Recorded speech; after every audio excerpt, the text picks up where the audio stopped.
सूरज उगने से बदलते हैं ये धरा आसमां, चलते रहने से हो जाती है हर मुश्किल आसान। चिंता को छोड़ कर आओ कर ले मन में शुभ चिंतन, हर पल को कर ले सफल सफल कह रही है ये पवन। संवार ले सुधार ले कर समस्या का समाधान, संवार ले सुधार ले कर समस्या का समाधान, कर समस्या का समाधान, कर समस्या का समाधान, कर समस्या का समाधान, कर समस्या का समाधान, कर समस्या का समाधान। नमस्कार, आदाब, सत श्री अकाल मित्रों, स्वागत है एक बार पुनः आप सभी का समाधान कार्यक्रम में। मित्रों, यूनान के प्रसिद्ध दार्शनिक अरस्तु से एक बार किसी ने पूछा कि खुश रहने का एक बहुत ही सरल सा तरीका बताइए। तो अरस्तु ने एक बहुत सुंदर बात कही उन्हें कि यदि तुम हमेशा खुश रहना चाहते हो तो एक बात भूलो और एक बात याद रखो।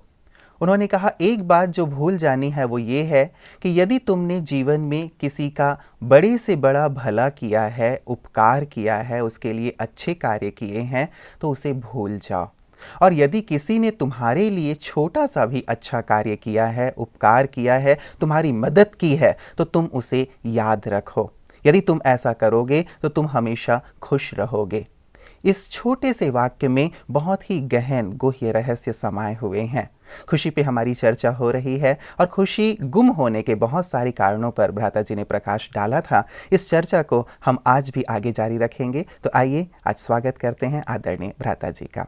भ्राता जी, आपका बहुत बहुत स्वागत है। Thank you. भ्राता जी, खुशी की जहाँ तक बात है, हमारी लंबी चर्चा हुई है इसके ऊपर और चूंकि एक बहुत ही महत्वपूर्ण विषय है और आज हर एक व्यक्ति चाहता है कि वह अपने जीवन में खुशी का अनुभव करे, परिवार में खुशी हो या जहाँ भी वो रहता है खुश रहे। अरस्तु जी ने जो ये एक सुंदर वाक्य कहा है, इसके पीछे क्या भाव है? जब हम किसी के प्रति उपकार करते हैं और अगर हम उसे बार बार याद करते हैं या याद दिलाते हैं, देखा मैंने तुम्हारे लिए ये किया था, तो कहीं ना कहीं अहम और मैंपन जागृत होता है और ये अहंकार हमारी खुशी के लिए बहुत बड़ा एक कुठाराघात सिद्ध होता है। और दूसरों ने जब हम पर उपकार किया है तो हमें उनका थैंक्स अदा करना होता है। हम उन्हें अगर बार बार याद करते हैं कि इस व्यक्ति ने मेरे लिए कितना अच्छा काम किया, तो मन में एक विशेष रूप की शांति और खुशी का संचार होने लगता है। इसलिए मनुष्य को अपने जीवन की यात्रा को सुखद बनाने के लिए ये छोटा सा अरस्तु का फॉर्मूला भी जरूर अपनाना चाहिए।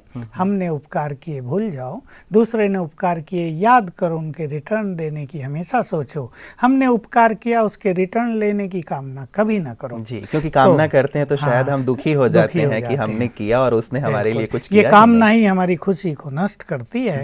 तो प्राय संसार में ये बहुत हो रहा है कि मनुष्य दूसरों के लिए कुछ अच्छा करता है तो वो निष्काम नहीं रहता, वो जरूर उसके रिटर्न में कुछ मांगता है। चाहे मुख से मांगेगा, कभी कभी कहेगा जरूर मैंने ये किया था, अब मुझे जरूरत है, तुम भी करो, तुम्हारा फर्ज बनता है। और नहीं तो मन में रखेगा कि इसे करना तो जरूर चाहिए। देखा कैसा व्यक्ति है, कभी मेरे एहसान को याद भी नहीं करता, कभी थैंक्स भी नहीं देता। तो अंदर ही अंदर मनुष्य भूनता रहेगा, उसकी खुशी जलती रहेगी और ये बहुत अच्छी बात नहीं होगी। तो मनुष्य को एक बहुत अच्छी चीज़ याद रखनी चाहिए। देखिए, जैसे कोई मनुष्य धन कमाता है, मान लो किसी की 25,000 सैलरी है, उसको उसमें परिवार चलाना है, तो कैसे वो अपने पैसे की कीमत समझता है। और कहीं अगर उसको 100 रुपये खर्च करने तो वो सोचता है 80 में काम हो जाए तो बहुत अच्छा रहेगा। तो अपने पैसे को महत्व देकर वो इकोनॉमी करता है, उसको बचाने की कोशिश करता है। ऐसा नहीं कि उसको व्यर्थ में गंवा रहा है और 20 दिन आते आते उसके 25,000 खत्म हो गए और फिर वो उधार ले रहा है। बिल्कुल ऐसे ही खुशी हमारी बहुत बड़ी दौलत है। दौलत लोग इकट्ठा करते हैं खुशी के लिए, पर हम ये भूल जाते हैं कि खुशी itself is a big wealth.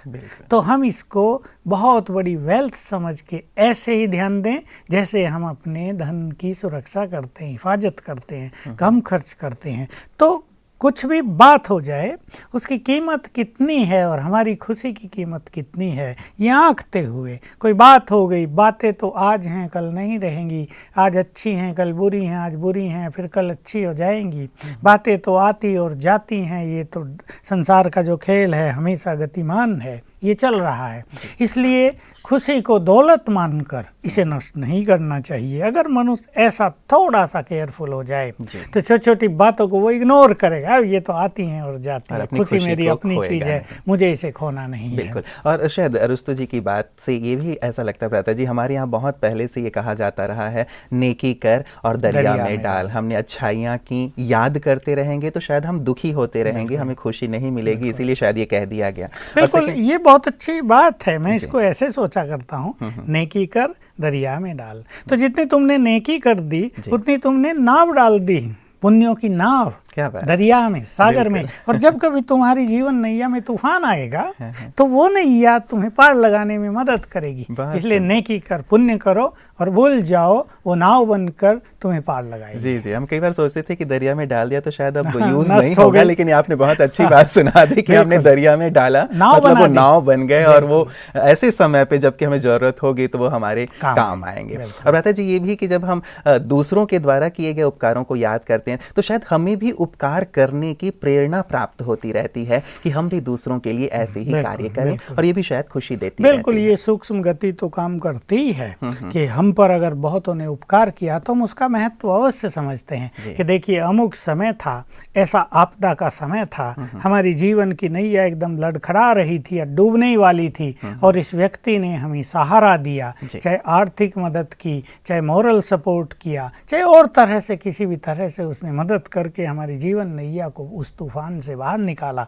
तो मनुष्य के अंदर जरूर ये एक इच्छा जागृत होती है, हम भी दूसरों की ऐसे ही मदद करेंगे। तो वास्तव में जब मनुष्य दूसरों के लिए उपकार करता है और ऐसे ही मदद करता है निष्काम भाव से, तो उसके अंदर खुशी भी एक सूक्ष्म शक्ति का रूप ले लेती है। देखिए, एक खुशी होती है बाह्य, जब मनुष्य कोई बहुत अच्छी चीज देख के बाहर बहुत हंसता बहलता है, उसका वर्णन करता है, तो वो अपनी खुशी को समाप्त कर देता है। लेकिन दूसरी एक चीज है, बहुत अच्छा सीन देखा, मान लो हमारे यहाँ प्रभु मिलन हुआ आत्माओं का, और 4 घंटे प्रभु मिलन का सबने आनंद लिया, फिर बाहर निकले। कुछ लोग तो वाह वाह, क्या जन्म जन्म की इच्छाएं पूरी हो गई, भगवान मिल गया, ये वो, और फिर सोएंगे सवेरे उठ के जैसे के तैसे।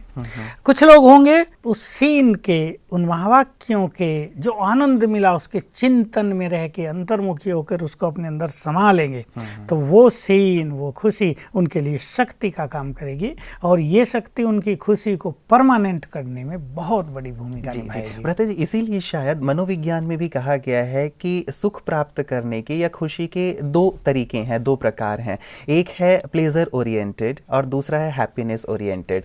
और इसे वो ऐसे एक्सप्लेन करते हैं कि प्लेजर ओरिएंटेड अर्थात जब आप किसी कार्य में लगे हुए हैं, मान लीजिए जब तक पार्टी चल रही है, जब तक पिकनिक चल रही है, जब तक आप टेलीविजन देख रहे हैं, तब तक तो आप खुश हैं, लेकिन उसके बाद फिर से आपकी स्थिति वैसी हो जाती है। और दूसरी हैप्पीनेस ओरिएंटेड वो है जिसमें आप दूसरों को सहयोग देते हैं, मदद करते हैं, निस्वार्थ भाव से कोई कार्य करते हैं। तो ये जो दूसरी स्थिति है हैप्पीनेस की, वो कहीं ज़्यादा समय तक हमारे साथ बिल्कुल, वो जो प्लेजर है वो तो मोमेंटरी है। भाई लोग उसी के लिए गए हैं, गए थे तो भी और स्थिति में, आए तो फिर उसी स्थिति में, वो मूड वैसे का वैसा ही रहता है। थोड़ा समय 1-2 घंटा उन्होंने उसको एंजॉय किया, लेकिन हमारे कर्म, हमारा व्यवहार, हमारा टोटल जो फील्ड है ऐसा हो जाए जहाँ हमें खुशी मिलती रहे और हम लोगों को खुशी देते रहें, तो ये खुशी बहुत बड़ी चीज होगी। जैसे मैंने कहा, ये खुशी वास्तव में हमारी शक्ति बन जाती है, जो आंतरिक रूप से हमें बहुत सबल बनाने लगती है, इसलिए इसका बड़ा भारी महत्व है। बिल्कुल। तो भ्राता जी, ये जो 2 चीज़ें जिसकी अभी चर्चा हम लोग कर रहे हैं, लोग ये प्लेजर ओरिएंटेड वाले पे ज़्यादा ध्यान दे रहे हैं आजकल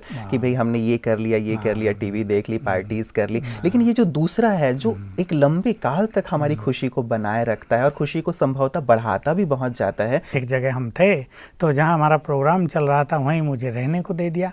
अब सामने ही ऐसा ही एक क्लब था, सारी रात उसमें म्यूजिक बजा, डांसिंग हुए सवेरे 4 बजे तक। मैं तो इसको एंजॉयमेंट बना लेता हूँ और सो जाता हूँ। लेकिन मैं देख रहा था जब वो लोग बाहर निकल रहे थे, हम जग के बाहर आए, मैंने देखा, मैं अपने पैसेज में खड़ा हुआ तो किसी के चेहरे पे भी रौनक नहीं थी, जैसे एक थकान लिए हुए, जैसे कुछ खो कर गए हों। तो मोमेंटरी प्लेजर तो हुआ, उन्होंने एंजॉय तो किया, लेकिन फाइनली वो चीज़ आगे एवर लास्टिंग नहीं हुई, वो वहीं नष्ट हो जाती है। और ये जो बात आंतरिक खुशी प्रदान करने वाली है, ये तो बहुत ही अच्छी चीज़ है। इसलिए मनुष्य को इस पे बहुत ध्यान देना चाहिए। जो प्लेजर के साधन बने हुए, क्लब्स बने हुए, डांसिंग क्लब हैं, कहीं कुछ और हैं, ये तो मनुष्य को पतन की राह दिखा रहे हैं और हम देख रहे हैं पतन होता जा रहा है। जैसा कि हम आजकल बहुत सारे जो हमारे पास फ़ोन कॉल आते हैं, समाचार आते हैं, उनसे ये हमें जानकारी मिलती है कि काम अग्नि में तो ये संसार जैसे भस्म हुआ चाहता है। अब इसके ज़्यादा कुछ नहीं चलेगा, लेकिन जो आंतरिक खुशी है वो भी नष्ट हो जा रही है इन सब प्लेजर्स के साधनों के कारण। इसलिए उन पे मनुष्य को बहुत ध्यान देना चाहिए। और ये जो क्षणिक चीज़ें हैं, जिसको मनुष्य बड़ी भारी चीज़ समझता है, चलो टेंशन दूर हो जाएगी, चलो सारा दिन कमाया, अब थोड़ा खर्च कर लो, वेस्ट कर लो, इसी के लिए तो कमाते हैं। इसकी कमजोरी को, इसकी निगेटिविटी को, इसके नुकसानों को समझते हुए इन चीज़ों से बचना ही चाहिए। बिल्कुल। लेकिन भ्राता जी, मुझे लगता है कि लोगों के पास ऑप्शन नहीं है। जैसे अब मान लीजिए अध्यात्म में इतना सुख है, या ये जो एक शाश्वत जो खुशी है, उसके बारे में शायद लोगों को उतनी ज़्यादा जानकारी नहीं है।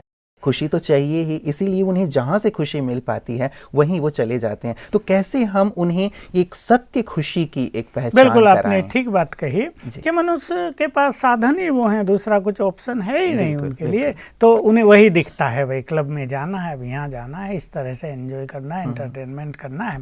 लेकिन जैसा हम चर्चा कर आए हैं कि ये सब जो है पतन के मार्ग हैं और मनुष्य की जो आंतरिक खुशी है उसको भी नष्ट करने वाली चीज़ें हैं। क्योंकि कहीं ना कहीं चीज़ों से मनुष्य का देह भान बढ़ता है, बॉडी कॉन्शियसनेस बढ़ता है, उसके अंदर की वासनाएं जागृत होती हैं और जो उसको अंदर घुन की तरह खाती रहती हैं, जिसका उन्हें पता नहीं चलता।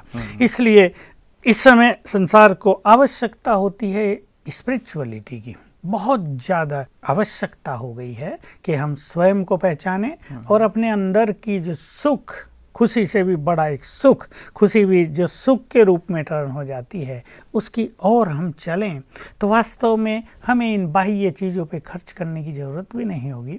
और जो लोग इनमें खर्च करके अपने को गिरावट के मार्ग पर ले जा रहे हैं, वो भी इससे संभल पाएंगे कि उत्थान का मार्ग तो ऐसा है, अध्यात्म का मार्ग, जिसमें मनुष्य सदाकाल का सुख और सदाकाल की खुशी को प्राप्त कर लेता है, जो किसी कारण से नष्ट न हो। जी देखिए, खुशी भी वही अच्छी है।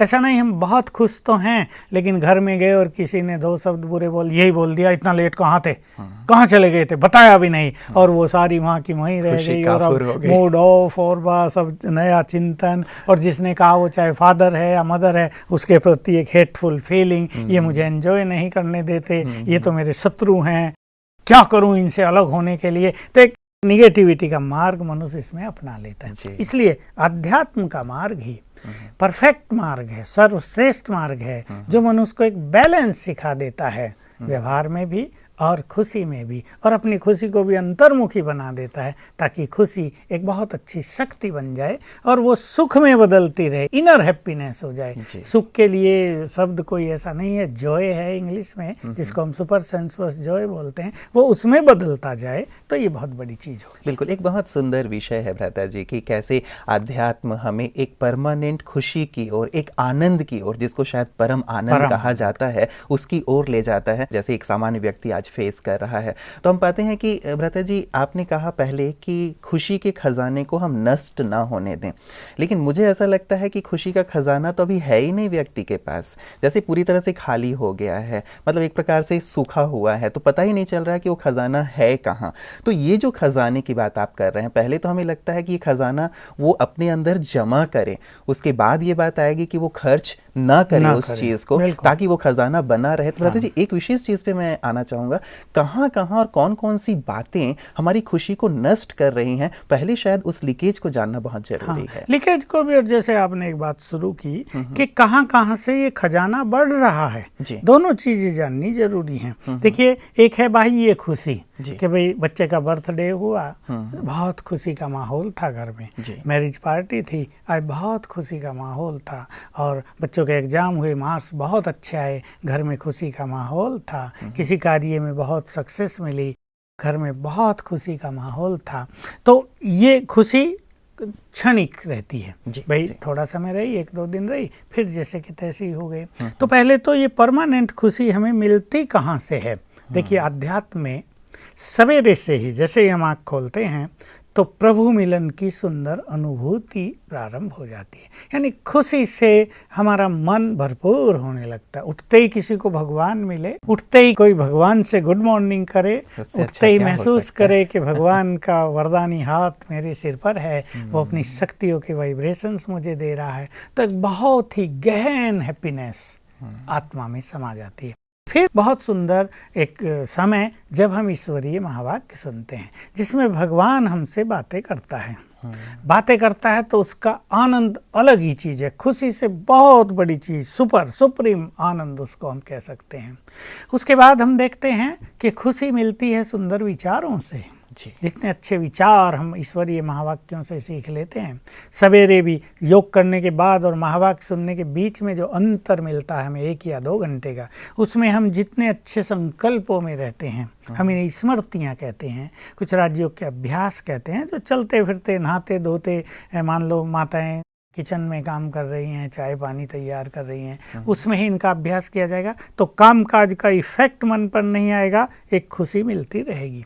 सारा दिन जितने हम अच्छे कार्य करेंगे, ईश्वरीय सेवा करेंगे, किसी को हम भगवान का संदेश देंगे, किसी के तनाव दूर करने की विधि उसे बताएंगे, किसी के परिवार में शांति हो जाए उसका समाधान हम उसे देंगे, इससे हमारी आंतरिक खुशी बहुत बढ़ती जाएगी। तो जितने जितने सारा दिन पुण्य होंगे, हमारी खुशी बढ़ेगी। शाम को फिर हम राजयोग मेडिटेशन करें, उससे हमारी खुशी बहुत बढ़ती है। और जब हम सोएं तो भी हम भगवान से गुड नाइट करके उसके सामने अपने को रखते हुए फिर सोएंगे। भोजन भी खाएं तो उसका आह्वान करके उसके साथ खाएंगे, और ये फील करेंगे हम भगवान के साथ खा रहे हैं, वो हमें खिला रहा है। तो ये सब हमें एक अलौकिक खुशी प्रदान करने वाली चीज़ें हो जाएंगी। तो ये चीज़ें तो भ्राता जी हो गई। मुझे लगता है कि जो विद्यालय से जुड़े हुए भाई बहनें हैं वो लगातार इसे करते हैं, और शायद यही कारण है कि उनके चेहरे में हमेशा खुशी बनी रहती है, एक मुस्कान खेलती रहती है। लेकिन जो भाई बहनें विद्यालय से अभी फ़िलहाल नहीं जुड़े हुए हैं, अपने घरों में रहते हैं, कारोबार में रहते हैं, लगातार बिजी हैं, और जो टेंशन भरी जिनकी लाइफ है, भाग दौड़ भरी लाइफ है, वो अपनी खुशी को कैसे कायम बिल्कुल रखें? मुझे एक वृत्तांत याद आ गया। अभी मैं नेपाल गया जी। तो जब वो सिक्योरिटी चेक हो रही थी, तो हम तो जो बाबा के बच्चे हैं, ब्राह्मण वत्स हैं, उनके चेहरों पे तो मुस्कान रहती। तो जब मैं गया उसके सामने, तो उसने जाते तो ओम शांति की इंस्पेक्टर ने तो मैंने कहा ओम शांति। कहा भाई केवल ओम शांति वाले ही मुस्कुराते हैं, बाकी कोई भी नहीं मुस्कुराता। मैंने कहा क्या करे भाई, मुस्काना भूल गया है ना ये संसार, टेंशन बढ़ती जा रही है। मैंने कहा आप भी मुस्काना सीख जाएंगे, राजयोग की ट्रेनिंग ले लो जरा। तो देखिए ये सचमुच जो ब्रह्मावत्स हैं उनके जीवन में तो खुशी आ ही गई ना, प्रभु मिलन हो गया, संपूर्ण सत्य पथ मिल गया, पाप पुण्य की गति का ज्ञान मिल गया, पुण्य की और कदम अग्रसर हो गए, बोल बदल गए, व्यवहार बदल गया। लोगों के लिए एक प्रत्यक्ष प्रमाण है भ्राता जी कि इस विद्यालय से क्या सिखाया जा रहा है और क्या मिलता है। लेकिन ये जो बात है कि जो नॉन बीकेज हैं उनको भी खुशी तो चाहिए, लेकिन उन्हें कुछ तो सीखना ही पड़ेगा। अपने कार्यों को लाइटली कैसे करें, कम से कम व्यवहार में बोल बहुत अच्छे रखें। एक व्यक्ति बैंक एम्प्लॉई है, वो काम कर रहा है, अभी लोग उसके पास आएंगे, वो जितना सुंदर व्यवहार करेगा तो वो उनका काम करने के समान, लोग कोई जमा कराने आए, कोई निकालने आए, कोई एफडी कराने, कोई और किसी काम से आए, तो वो उससे खुशी भी लेकर जाएंगे कि देखो इस बैंक में गए, ये व्यक्ति कितना अच्छा है। वो जो उसको एक गुड विशेज मिल रही हैं, दुआएं मिल रही हैं, इससे रिटर्न में इसकी खुशी बढ़ने लगेगी। तो एक तो अपने व्यवहार पर सभी को ध्यान रखना चाहिए। और जैसे सवेरे उठने का हमारे यहाँ नियम है, हर व्यक्ति को थोड़ा सा तो जल्दी उठना ही चाहिए। ये नहीं उन्हें 10 बजे ऑफिस जाना है तो 9 बजे सो के उठ रहे हैं, 8:30 उठ रहे हैं, फिर भाग दौड़ कर रहे हैं। ये एक बहुत बड़ी वीकनेस हो गई मनुष्य की कि वो लेट सोता है, तो जितने लेट सोएगा वो चिंताओं का पहाड़ सिर पे लिए हुए सोएगा। फिर जितना लेट उठेगा तो फिर जल्दी, तो फिर वो टेंशन में ही अपनी दिनचर्या को शुरू करता है। और उठते ही फिर टेलीविजन या न्यूज़पेपर ये भी शायद कुछ नेगेटिव चीजों को अंदर चला देता है। इसलिए क्या करना चाहिए कॉमन मैन को कि सोने का टाइम भी अपना थोड़ा निश्चित रखना चाहिए। 10:30 तक सो जाएं। थोड़ा लास्ट का जो आधा घंटा है वो फिर से सेल्फ ऑब्जर्वेशन में, कोई भी जैसा भी अभ्यास कोई व्यक्ति करता है उसमें व्यतीत करना चाहिए, ताकि सारे दिन का जो नेगेटिव इफेक्ट ब्रेन पर था वो वाश ऑफ हो जाए और एक फ्रेश थॉट्स के साथ हम जिए, या कुछ अच्छे साहित्य का अध्ययन करते हुए हम शयन निद्रा में जाएं। और सवेरे थोड़ा जल्दी उठना चाहिए। भाई 9 बजे 9:30 हमें जाना है, बहुत लंबा समय हमारे पास है, तो कुछ अच्छा चिंतन करें, थोड़ा प्रकृति के सौंदर्य का अवलोकन करें, थोड़ा वॉकिंग करें। और ये शिकायत भी दूर हो जाएगी कि हमारे पास वक्त नहीं है, एक अच्छा वक्त सवेरे बहुत सारे काम उसके पूरे हो जाएंगे। तो एक फ्रेश मूड से, इससे क्या होता है, ब्रेन पुनः एनर्जी गेन कर लेता है। ब्रेन फिर से फ्रेश हो जाएगा, एनर्जेटिक हो जाएगा, और हम जो सारा दिन कार्य क्षेत्र पर जा रहे हैं, जिसको लोग युद्ध क्षेत्र भी कहते हैं, तो हम बाकायदे तैयार हो गए। जैसे सैनिक अपने सब साधनों के साथ जाएगा ना, तो हम बाकायदे तैयार हो गए अपने कर्म क्षेत्र पर जाने के लिए। तो इससे कर्म क्षेत्र में बड़ी इजीनेस होगी, सफलता मिलेगी। और जो व्यक्ति लेट उठा, मान लो व्यक्ति 9 बजे उठा, ओह 9 बज गए, 10 बजे जाना, फटाफट तैयार होगा, 10 बात उसको सुनाएगा, जल्दी चाय लाओ, नाश्ता तैयार करो। तो सवेरे उठने से ये जो टेंशन से शुरू कर दी दिनचर्या, उससे ब्रेन की एनर्जी एग्जॉस्ट होने लगेगी, नष्ट होने लगेगी, और उसका इफेक्ट पूरे दिन की दिनचर्या पर पड़ेगा। देख सकते हैं जो लोग बहुत इरिटेट रहते हैं सारे दिन में, ऑफिसों में काम करते हुए थके हुए, कहीं गुस्सा कर रहे हैं, कहीं बुरा बोल रहे हैं, कहीं लड़ाई कर रहे हैं, अगर वो थोड़ा सवेरे उठ के आधा घंटा अपने को देने लगें और अपने को कुछ पीसफुल कर लें, एनर्जेटिक कर लें, तो सारा दिन उनका व्यवहार सौम्यता से भरपूर होगा। वो बहुत अच्छी ज़िंदगी गुजारेंगे और उनके कांटेक्ट में जो आएगा उसको खुशी मिलेगी। तो एक कॉमन मैन को इस तरह अपनी खुशी को कलेक्ट कर लेना चाहिए। ऐसे ही ऑफिसों में भी बहुत मृदु व्यवहार रखें, ऐसे नहीं अपने व्यवहार से अपने को थका दें। मनुष्य दूसरे को थकाता ही है, लेकिन अपने नेगेटिव चिंतन से, नेगेटिव व्यवहार से या क्रोध से वो अपने को बहुत थकाता है, और शाम को जब वो घर लौटता है तो मानसिक रूप से वो बहुत थका हुआ होता है। तो थोड़ा सहज भाव से दिनचर्या को बनाएं। घर लौटें तो अपने परिवार में आ रहे हैं, अब वो ऑफिस को वहीं लॉकअप कराएं, जो वहाँ के विचार थे, जो काम था, उसको वहीं छोड़ाएं, और अपने परिवार में आ रहे हैं, बच्चों के साथ आ रहे हैं, माँ बाप के पास आ रहे हैं, अपनी पत्नी के पास जा रहे हैं, तो एक बहुत सुंदर थॉट्स के साथ वहाँ प्रवेश करें, तो खुशी बढ़ी रहेगी। फिर परिवार से मिलें और वो भूल जाएं सारे दिन की बात। अभी एक नया फील्ड है, इसमें बच्चों को कुछ देना है, कुछ सिखाना है, वो हमारे प्यार की इंतजार करते हैं, वो हमसे पुचकार चाहते हैं, वो हमसे पालना चाहते हैं। इस तरह खुशी बढ़ती रहेगी। तो कॉमन मैन को ये छोटे से सिद्धांत भी जीवन में अवश्य अपनाने चाहिए। बिल्कुल। वैसे ऐसा लगता है भ्राता जी, हम कामना तो रखते हैं कि मान लीजिए मैं ऑफिस से अब घर जा रहा हूँ तो बीवी बिल्कुल ही मुस्कुराते हुए दरवाज़ा खोले, प्यार से मुझे चाय पिलाए और आदि आदि इत्यादि, लेकिन मुझे भी कुछ प्यार से देना है, ये शायद वो भूल जाता है। और यहाँ ये जो खुशी वाली चीज़ है वो बैलेंस बिगड़ जाता है। वही कि हर एक व्यक्ति मांग रहा है कि घर जाऊं तो बच्चे ऐसे करें, माँ बाप ऐसे करें, पत्नी मुस्कुरा के मिले, चाय तैयार रखी हो मेरे पास। पर मैं हमेशा एक बात सोचता हूँ इस कामना के बारे में कि हम उनसे कामना कर रहे हैं जिनके मटकों में पानी है ही नहीं। उनसे प्यास बुझाने के लिए पानी मांग रहे हैं, पर उनके तो मटके पहले ही खाली हैं। वो क्या देंगे हमें? तो एक व्यक्ति अगर ये सोच ले, मुझे देना है, घर जा रहा हूँ, मैं बड़ा हूँ ना, अब मुझे प्यार बांटना है, रिलैक्स करना। अगर घर में किसी को टेंशन भी होगी, मेरे जाते ही उसकी टेंशन समाप्त हो जाएगी।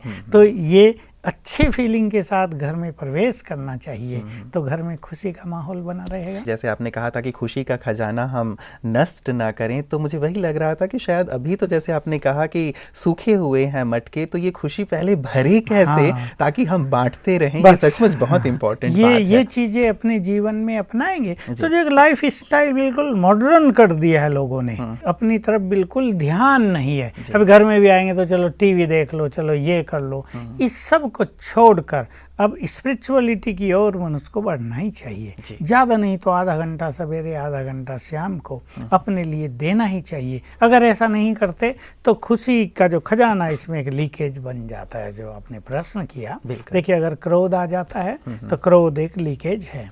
अगर अभिमान आता है, मैंपन आता है, बोझ लगता है मन पर, चिंताएं होती हैं, तो ये खुशी के लिए लीकेज है। सवेरे नहीं उठते, वही बात जो चल रही थी, टेंशन होती है, तो ये खुशी के लिए लीकेज है। और इससे भी बड़ा लीकेज है जिस व्यक्ति को बहुत उल्टा सिल्टा सोचने की आदत पड़ गई है, खुशी नष्ट होती रहती है। बिल्कुल, तो इन बातों को जानना बहुत आवश्यक हो जाता है भ्राता जी। अदरवाइज लोगों ने ये मान लिया है, शायद ज़्यादातर लोगों ने, कि ये सब जीवन के एक अंग हैं, अहम एक अंग है, या मैंपन या मेरापन ये तो अंग ही है, कामना वो एक अंग है, बिना इनके तो जीवन चल ही नहीं सकता। और शायद दोष उनका भी नहीं है, बचपन से लेकर के अभी जो हमारी एक सिस्टम चली आ रही है, जो चीज़ें हमें परोसी जा रही हैं, परिवार के द्वारा हो या मीडिया के द्वारा हो, तो इन सब चीज़ों की कोई चर्चा ही नहीं है, अवेयरनेस ही नहीं है कि ये सब चीज़ें शायद हमारी खुशी को, हमारी आंतरिक शांति को नष्ट कर रही हैं। इन पर एक प्रकाश की सचमुच बहुत ज़्यादा आवश्यकता है। लता जी, इस चर्चा को हम आगे भी आपके साथ जारी रखेंगे। आज की तमाम चर्चाओं के लिए आपका बहुत बहुत शुक्रिया। दोस्तों, खुशी एक ऐसी संजीवनी है जो वास्तव में एक मृतप्राय व्यक्ति को भी सजीव कर देती है। हम में से हर एक ऐसा चेहरा देखना चाहते हैं जो खुशनुमा हो, मुस्कुरा रहा हो। यदि कोई गम से भरा हुआ हो तो हम सोचते हैं कि इसका गम कैसे दूर हो जाए। तो वास्तव में संसार में यदि हर एक व्यक्ति मुस्कुराना चाहता है तो ये जो लीकेज हैं, अहम है, क्रोध है या अन्य कारण जो हमारी खुशी को छीन रहे हैं, उन पे अवश्य ही हमें विचार करना चाहिए, ताकि हमारी खुशी सदा के लिए बनी रहे और हमारी खुशी प्लेजर ओरिएंटेड ना हो करके हैप्पीनेस ओरिएंटेड हो। इस पर भी आप अवश्य विचार कीजिएगा। अपनी सुंदर चर्चा को हम आगे भी जारी रखेंगे। आज के लिए दीजिए मुझे इजाजत। नमस्कार।